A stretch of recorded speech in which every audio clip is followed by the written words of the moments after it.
Madame, Monsieur, c'est encore et toujours un réel plaisir de vous retrouver dans le cadre, bien sûr, de cette émission RDC Environnement. C'est votre magazine de questions environnementales et du développement durable, une production, comme vous le savez, de la rédaction de l'agence Galaxy Media. Vous le savez, peut-être l'ingénierie congolaise n'a pas encore fini d'étonner. Et sur ce plateau, nous avons reçu donc un ingénieur, s'il faut l'appeler ainsi, parce qu'il a mis sur pied une sorte de poubelle à partir des bouteilles plastiques. Lui, c'est Bob, de son vrai nom. Bonjour. Bonjour, messieurs les journalistes. Bienvenue dans cette émission. Je vous en prie, merci. Qui est Bob avec son ingénierie pour Bob? Qui est Bob? Merci, je suis monsieur Bob, comme vous l'avez appelé, Bob Bobo Binza. C'est ça mon nom. Je suis environnementaliste. J'ai fini à l'université Kinshasa. C'est là où j'ai décroché mon diplôme de licence. Mais je suis actuellement le représentant de quelques groupes des étudiants de l'université Kinshasa dans la structure qui est dénommée Éco-conception et innovation pour Bob, en sigle ESIP.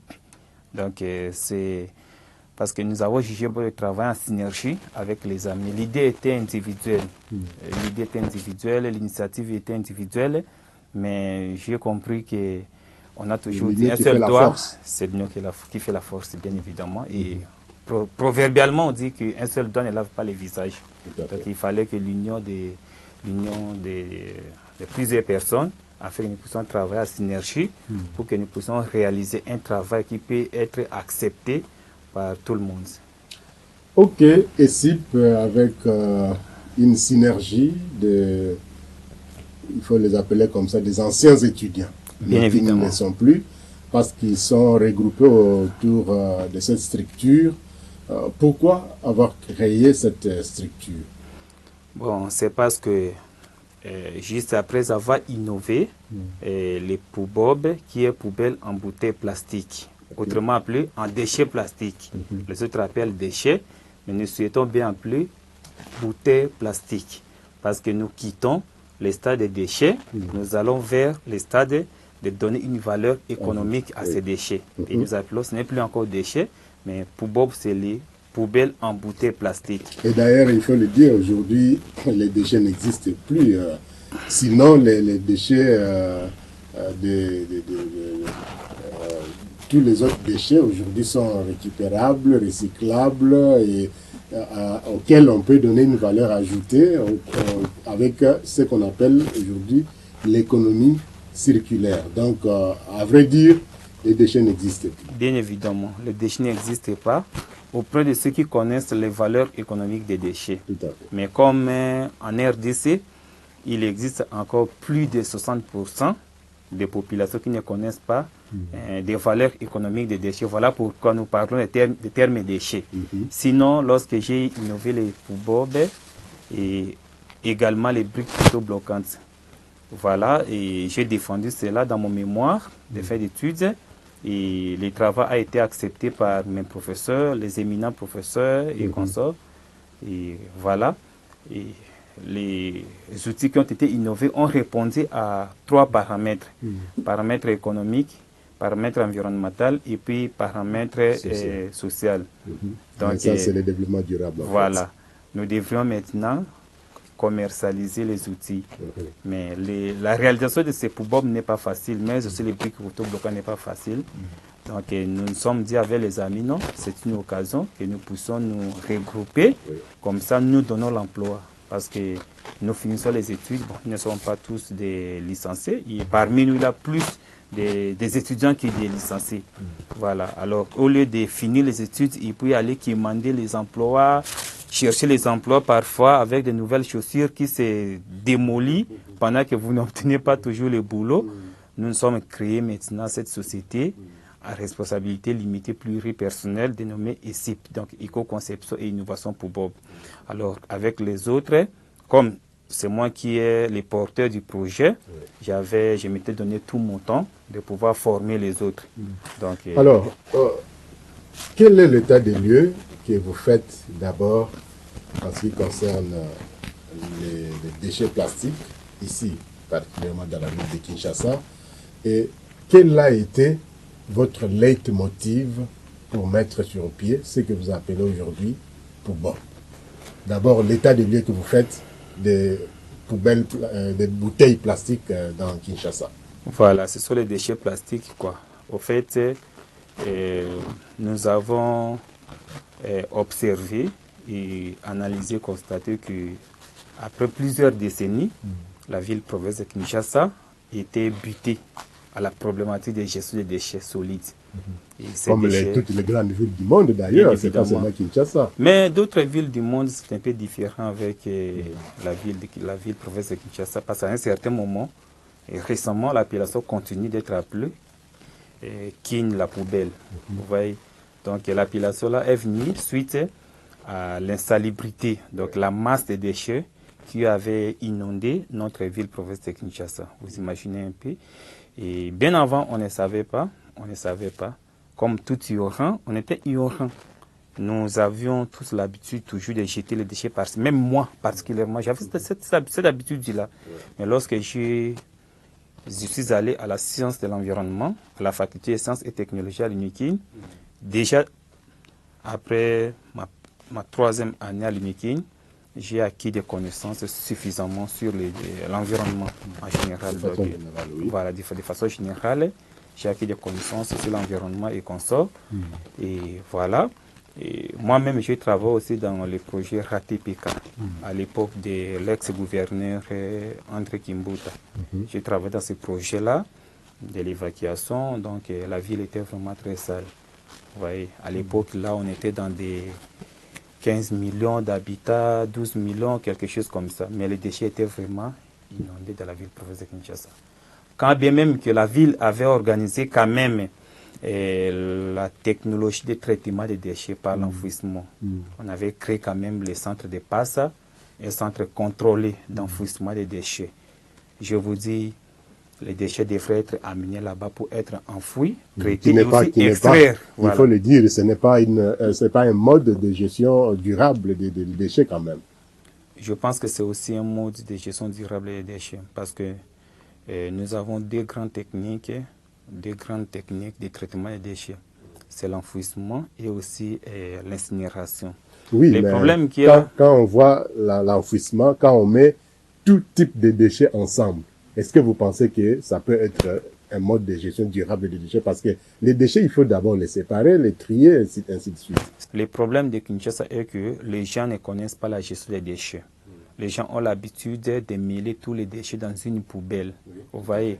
Et lorsqu'on mélange tous les déchets dans une poubelle, les gens, nos gens là que vous les connaissez, les poussières, qui passent, les gens de Bopeto, qui passent devant chaque parcelle là, ils ont l'habitude de récupérer juste les poubelles et renverser les contenus.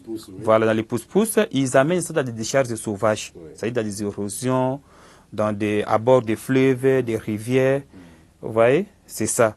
Bon, au fait, quand le Blanc est venu, le Blanc ne savait pas encore que, parce que le projet était un projet européen, le Blanc ne savait pas encore que le mode de gestion des déchets, l'homme noir était ignorant. Hein? Parce que l'enfouissement, c'est une technique qui existe. Réellement, ça existe.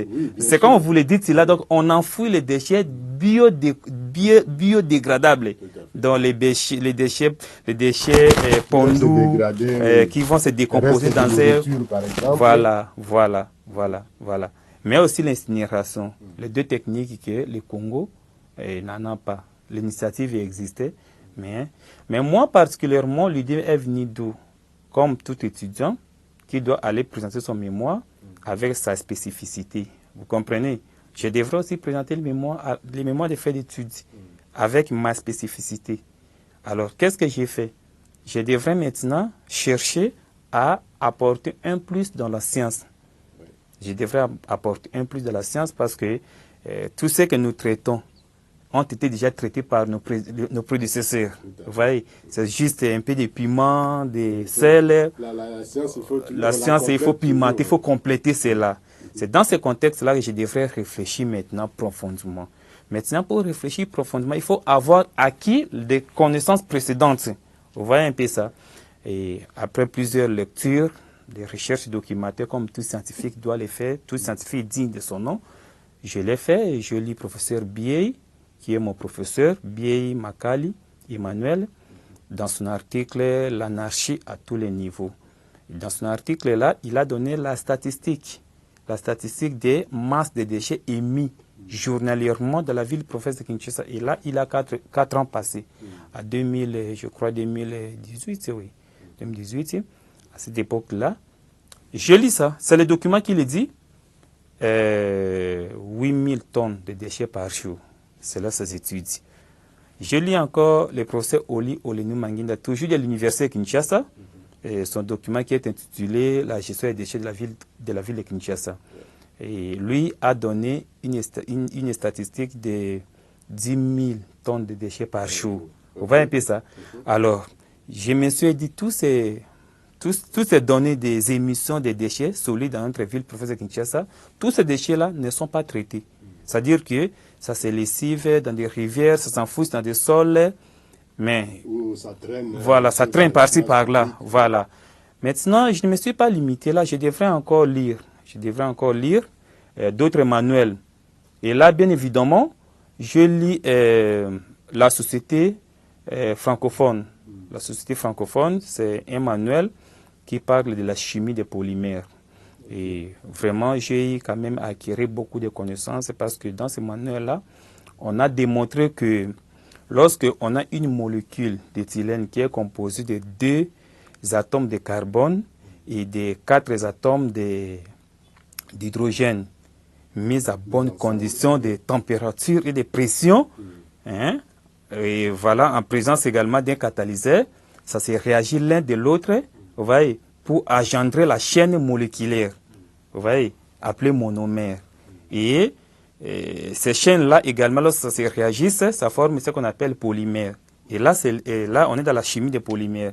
Et on nous dit encore que les polymères, est constitué d'une unité fondamentale appelée monomère qui ont des liaisons convalentes. Là, sur le plan chimie organique. Vous voyez. Et lorsque nous venons en biologie, et lorsque un individu meurt, qu'est-ce qui reste après sa décomposition? C'est l'os, non? C'est qu'on nous dit que l'os, là, c'est le carbone. Et on dit toujours que le carbone est le squelette de base de tous les êtres humains. Donc, toutes les connaissances théoriques chimiques qu'il a, j'ai eu quand même à discerner sur cela. À partir de ces lectures, de ces connaissances-là, je me suis dit, bon, la concrétisation de toutes ces connaissances, plus souvent, c'est les industries, avec des moyens modernes qui essaient un peu de nous réaliser les gobelets, les cantines, les poubelles plastiques. Tout cela provient des industries modernes avec des moyens colossaux. Alors moi, je m'étais dit, qu'est-ce qu'à mon niveau, je pouvais faire maintenant? Voilà.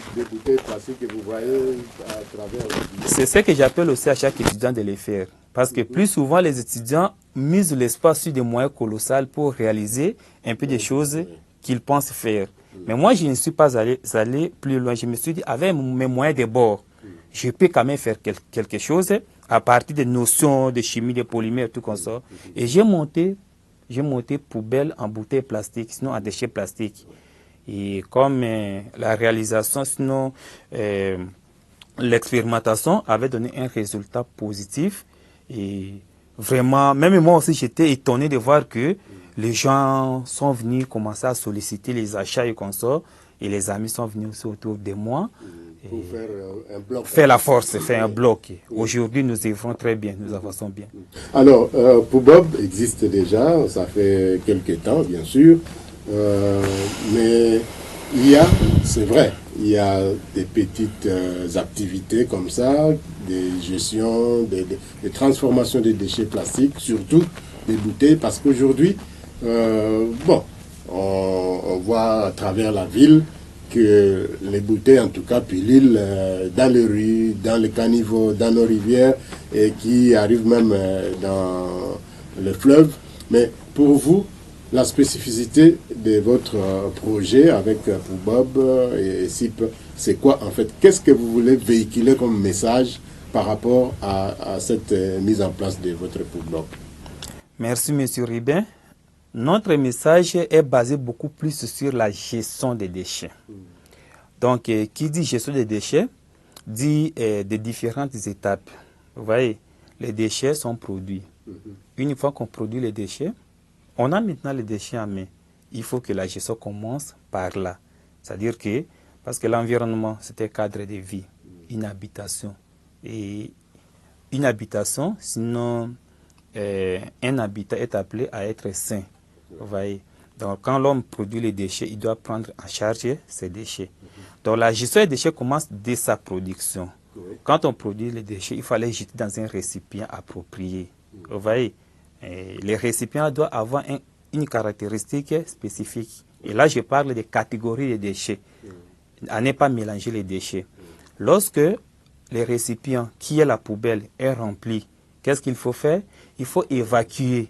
C'est-à-dire, après l'évacuation, il faut transporter dans une décharge aménagée intentionnellement appropriée. Et lorsqu'on amène là-bas, si les déchets étaient en caractère pré-tri, c'est-à-dire il faut maintenant trier pour séparer maintenant les déchets selon ses spécificités encore, ses compositions chimiques. Vous voyez, parce que lorsqu'on veut transformer les déchets, il faut connaître préalablement la composition de ces déchets-là, voilà, pour bien les orienter dans les cycles de transformation. Voilà. Après les tri, c'est alors qu'on commence maintenant à traiter. Il y a beaucoup de traitements, broyage, lavage. Donc, ça dépend seulement des types de technologies qu'on s'engage. Vous voyez un peu ça. Alors, nous nous sommes dit, nous devons aider l'homme congolais à savoir bien gérer les déchets. Primo, on ne doit pas mettre tous les déchets dans un récipient. Non. Et là, l'homme congolais n'a pas cette culture-là. Comme l'homme congolais minimise les déchets, il n'a pas cette culture-là. C'est comme ça qu'on disait qu'avec l'enfouissement au niveau d'un pas, ça, ce n'était pas un bon mode de gestion des déchets. Bien évidemment. C'est tout ensemble. Bien évidemment. Déjà, au départ, les ménages, la population doivent devoir comprendre comment, d'abord, opérer les tri au niveau des ménages. Oui, oui. En fait, je ne vais pas trop appuyer sur les passifs, mais je suis dans l'actif. C'est-à-dire quoi? Nous voulons éduquer, une éducation environnementale. Aider l'homme congolais à savoir, bien sûr, à savoir gérer les déchets.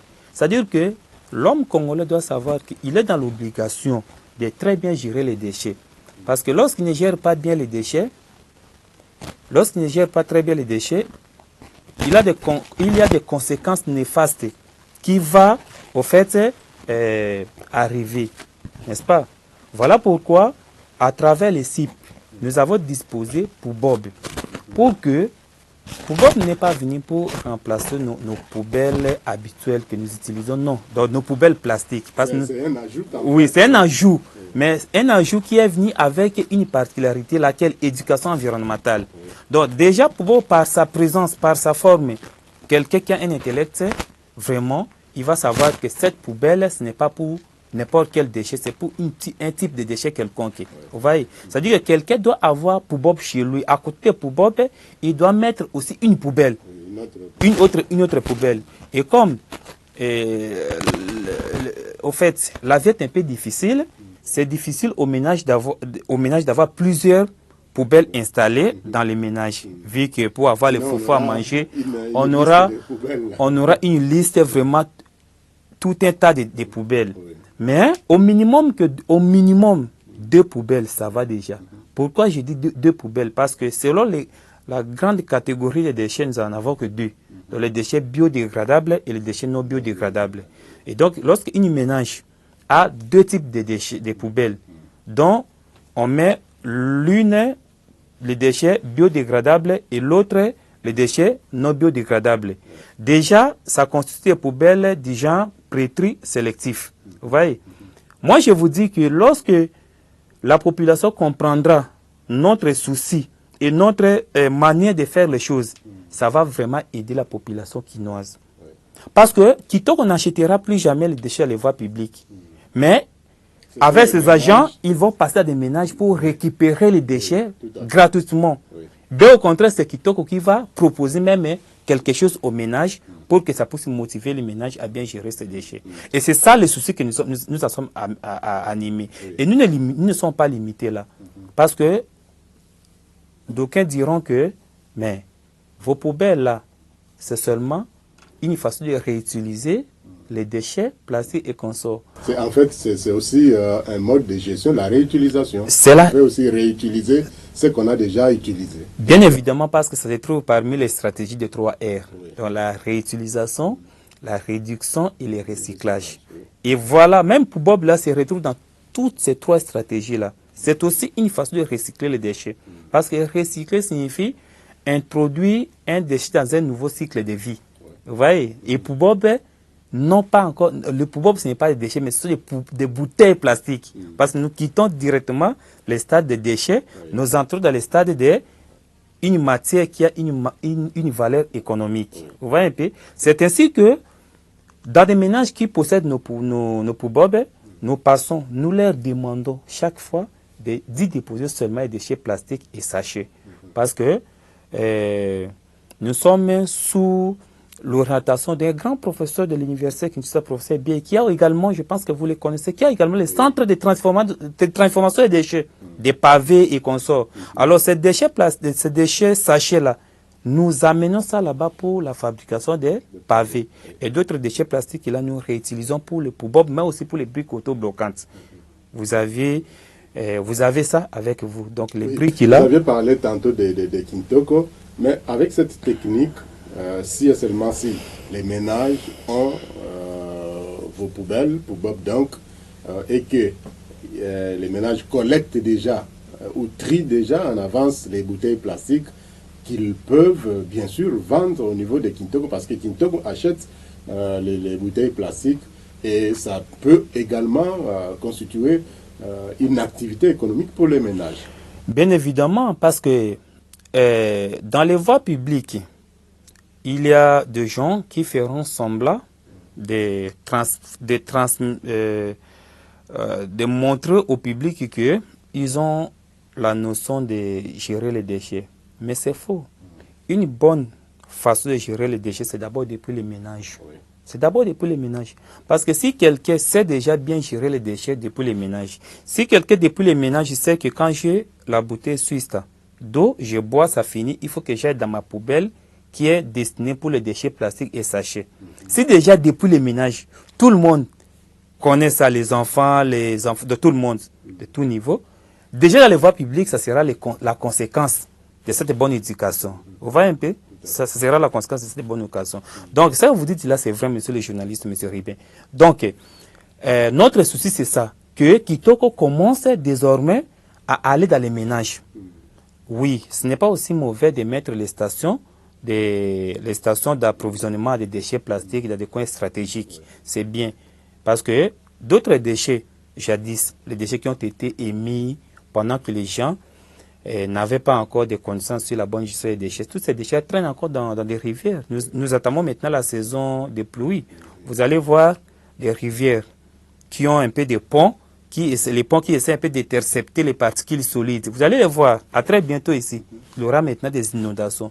Les déchets plastiques, sachets et particules solides qui se lessivent dans des rivières et ça vient bloquer le passage, l'écoulement d'eau et du coup ça crée des inondations. La conséquence c'est quoi? De mauvaise gestion des déchets. Parce que les ménages font semblant dans les voies publiques. Vous passez mais par là je vais encore mettre un accent. Quiconque achète des déchets plastiques. Mais passez un peu dans des villes, dans certains coins où on a placé des poubelles dans les voies publiques. Vous allez voir que la poubelle est remplie et à côté, les déchets, donc on fait encore de cet endroit-là une décharge sauvage. Oui. Faute de quoi? Non contrôlée. Faute de quoi? Faute de l'évacuation. Cela veut dire que si c'est l'État qui a installé ces poubelles publiques-là, donc c'est une faille, une défaillance vraiment de la gestion des déchets. Et du coup, vous voyez, on a toujours dit que quand un chef essaie un peu d'emboîter, du coup, d'handicaper, du coup, les bas peuples vont aussi emboîter les pas. Cela veut dire que la gestion des déchets au niveau provincial doit être efficace. Donc, le gouverneur doit montrer des exemplaires. À ne pas vouloir laisser une poubelle publique déborder de déchets. Oui, il faut évacuer. Il faut évacuer. Alors, quelle proposition faites-vous à nos gouvernants particulièrement dans la ville de Kinshasa. Vous avez mis bien sûr en place Poubob, qui existe déjà. Il y a des ménages qui en ont déjà acquis et qui utilisent. Mais il faut aller peut-être un peu plus loin pour que le projet puisse avoir de l'ampleur. Qu'est-ce que vous préconisez pour que l'autorité publique, par exemple, puisse s'imprégner de votre innovation, de votre projet? Coup de chapeau à notre recteur de l'université Kinshasa qui nous accompagne dans notre projet qui est en train d'être réalisé. Allez seulement à la faculté des sciences à l'université Kinshasa, allez seulement au bâtiment administratif de l'université Kinshasa, allez au centre Krenika. Je remercie mon professeur, notre professeur Thierry Tangu, qui a fait tout que les pouvoirs puissent prendre l'ampleur de ces côtés-là. Pas moins de 20 pouvoirs au centre Krenika. On va installer partout dans des couloirs. Vous imaginez un peu ça. Donc, ça fait également de la beauté parce qu'il y a un mélange de couleurs de bouteilles là. Là, c'est vous qui le dites. Parce que les autres disent que ce n'a pas de beauté. Là, c'est vous qui le dites. Et merci à vous parce que vous avez compris quand même la difficulté qu'une personne peut mettre toute son intelligence, son esprit pour pouvoir innover quelque chose et les autres disent que ce n'a pas de beauté. Mais vous le dites, merci beaucoup. Et c'est bien évident que Poubob a une beauté. Et d'ailleurs, j'appelle ça une œuvre d'art. C'est vraiment une œuvre d'art au profit des écotouristes. Parce que plus souvent, lorsque nous quittons les campus, nous amenons cela peut-être à Kalam ou Victoire, là où les gens en ont besoin. Et je félicite également notre président Médard, Dia des partis écologiques Soleil, qui a fait de notre innovation une chose vraiment des modèles. Vraiment, je crois à Parti écologique Soleil que ça va nous aider à faire que la sensibilisation sur la gestion des déchets, sur l'éducation environnementale puisse prendre l'ampleur. Donc, je voulais dire que nous demandons aux autorités de pouvoir se saisir des projets. Surtout que c'est une innovation locale. C'est une innovation locale qui est faite par le peuple congolais. Vous savez, parfois, si la science ne marche pas, c'est parce qu'il n'y a pas de motivation de la part des autorités. Alors, j'appelle les autorités provinciales de pouvoir se saisir de notre projet pour que ça puisse aider le peuple congolais à pouvoir bien gérer les déchets solides. Alors, vous ne vous limitez pas seulement au Poubob, mais vous allez aussi aux briques autobloquantes, parce que les bouteilles sont là et vous voulez aussi transformer ces bouteilles en une autre matière qui est la brique utilisée dans la construction. En tout cas, très rapidement, dites-nous quelque chose par rapport à ça. Merci beaucoup, M. Ribet. En tout cas, vous savez, cette idée-là, c'était une idée qui nous était venue à partir d'autres réalités. Laquelle?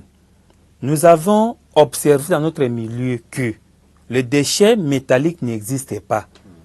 Et les gens là qui passent dans des avenues, ils crient achat des déchets métalliques. Parfois, ils ont des sacs vides. Ils peuvent commencer tout un quartier, ils ne trouvent pas les déchets. Ils n'ont rien du tout. Alors moi, comme initiateur et puis innovateur, je m'étais posé la question, qu'est-ce qui est à la base réellement de ces faits-là? J'avais compris que c'est parce que bon nombre de matières métalliques sont séquestrées dans les constructions des infrastructures. C'est comme ça que j'avais compris. Je dis, c'est parce que une fois que ça quitte l'usine, ça entre directement dans le travail. Donc c'est difficile qu'on puisse en avoir dans le milieu. Alors je m'étais dit, si les déchets plastiques étaient aussi orientés dans ce sens-là, ça résolverait un peu des choses. Voilà pourquoi j'avais l'idée. J'ai dit, il faut transformer également les déchets plastiques de cette manière-là. Bon, je devrais encore pousser l'idée plus loin parce que déchets plastiques, ce sont des matières solides et une composition chimique qui n'ont pas la même composition que la terre, que le sable et qu'on sort. Vous comprenez un peu ça? Mais j'ai essayé un peu d'utiliser une technique qui a donné un résultat positif. C'est-à-dire j'ai inséré les déchets plastiques dans les matériaux de construction. Et ça a donné un résultat positif. Vous avez vu? Donc les briques autobloquantes, c'est là encore un avantage que nous avons donné à ces briques-là, c'est sa forme. Elle a la forme de H. Cette forme-là les permet d'être construites par des emboîtements. C'est-à-dire l'utilisation des mortiers, c'est minime très minime même. C'est-à-dire que c'est comme si vous prenez lait de beauté, vous faites oindre au corps. C'est-à-dire que vous mettez peu de mortier et les briques s'en collent définitivement. Nous avons fait beaucoup de tests, nous avons essayé de pénétrer le clou, nous avons fait des tests de résistance qui ont donné des résultats positifs. La difficulté de notre côté est que nous sommes dans des innovations. Les gens n'ont pas encore découvert nos produits. Quand bien même que nous faisons les efforts, d'ailleurs je vous remercie beaucoup M. Ribin à cause des aides que vous nous faites à travers les médias. Parce qu'à travers les médias, nous sommes connus. Il y a des gens qui nous essaient un peu de nous contacter par-ci, par-là, et c'est vraiment un atout. C'est dans ce sens-là que nous avançons un peu. Donc le travail que vous le faites, je pense que ça serait le travail des autorités. Une fois nous découverts, ils devraient nous aider pour que nous puissions aller de l'avant. Et comme nous comprenons qu'il y a un peu de réticence, nous ne nous arrêtons pas, parce que c'est comme on dit proverbialement que Nzoku Alembaka Mignona été, c'est notre innovation. Nous avons donné du temps et de l'énergie. Parfois, je peux vous dire que j'ai fait des nuits blanches en train de penser qu'est-ce que je pouvais faire. Oui, on réfléchit toujours. Alors, Bob, on va terminer cette émission. Les Poubob existent, les briques autobloquantes existent. Quelle est la prochaine étape et quel est le message que vous voudriez bien adresser à la population qui est productrice de déchets, ça il faut le dire. Quel est le message à la population, mais quel est aussi le message à l'autorité qui peut bien sûr vous soutenir dans ce projet, parce que la gestion des déchets, c'est une affaire d'abord publique et non une affaire des privés. Ici présent, je parle au nom de l'ESIP, donc de l'éco-conception et innovation pour Bob. Je ne peux pas également finir sans penser à mes amis du travail, Divenongo, Mélanie Kapinga, et Archange et Judith, donc tout ce monde-là. Donc je dirais que la population quinoise doit prendre connaissance. D'abord, je félicite la population quinoise parce que à l'époque, les déchets traînaient au sol, par-ci, par-là. Mais ces derniers temps, je constate que les gens commencent à avoir la culture de jeter les déchets dans des poubelles. Et je les encourage et je les demande de continuer. L'aspect de l'évacuation. Oui, de continuer de les faire, mais aussi l'aspect de l'évacuation, comme vous le dites là. Mais aussi d'encourager le traitement de ces déchets-là. Parce que on évacue, mais si on ne traite pas, là où on amène les déchets seront inondés, donc on va abandonner l'évacuation. Et je demande aux autorités de pouvoir penser à nous. Vous avez nos contacts, donc de pouvoir penser à nous de manière à ce que nous puissions travailler encore davantage. Nous travaillons vraiment pour servir la société congolaise parce que l'environnement, c'est notre patrimoine, c'est notre résidence, c'est notre résidence communautaire. Donc si nous ne la protégeons pas, c'est la maison commune. C'est la maison commune. Ouais. Si nous ne la protégeons pas, une fois ça va s'effondrer, tout celui qui se trouve dans cette habitation-là va se retrouver vraiment caduque. Il ne faut pas que ça brûle. C'est plus ou moins ça. En tout cas, Bob, merci. Et nous vous encourageons dans cette initiative, dans ce projet avec les CIP. Ce sont des petits gestes, mais des petits gestes qui sauvent. Et il faut que ça se multiplie parce que notre maison commune, comme nous l'avions dit tantôt, elle ne doit pas brûler. Parce que si elle brûle, c'est nous tous qui allons brûler. Et donc, madame, monsieur, vous avez entendu, il nous faut une bonne gestion de nos déchets, parce que ces déchets nous causent autant de maladies, autant de problèmes. La saison des pluies a commencé. Ces déchets plastiques, ces bouteilles plastiques vont commencer à faire inonder nos maisons, nos rues, nos quartiers. Et donc, c'est le moment d'avoir de bonnes pratiques de gestion des déchets pour que nous puissions également éviter ces catastrophes naturelles des inondations, par exemple. Bob, merci. Je vous en prie, merci beaucoup. Merci également à vous, madame, messieurs, d'avoir suivi cette émission qui reviendra bien sûr la semaine prochaine. Merci également à toute l'équipe qui a concouru à la réalisation de RDC Environnement de ces jours. Et à très bientôt, nous allons nous retrouver avec d'autres informations, avec d'autres invités sur ce plateau pour parler des gestions de l'environnement en général, des gestions de nos déchets, des gestions de nos patrimoines environnementaux. Et donc, il faut prendre rendez-vous avec nous très prochainement, toujours avec le même plaisir. Nous serons gré vous retrouver. Merci et à très bientôt.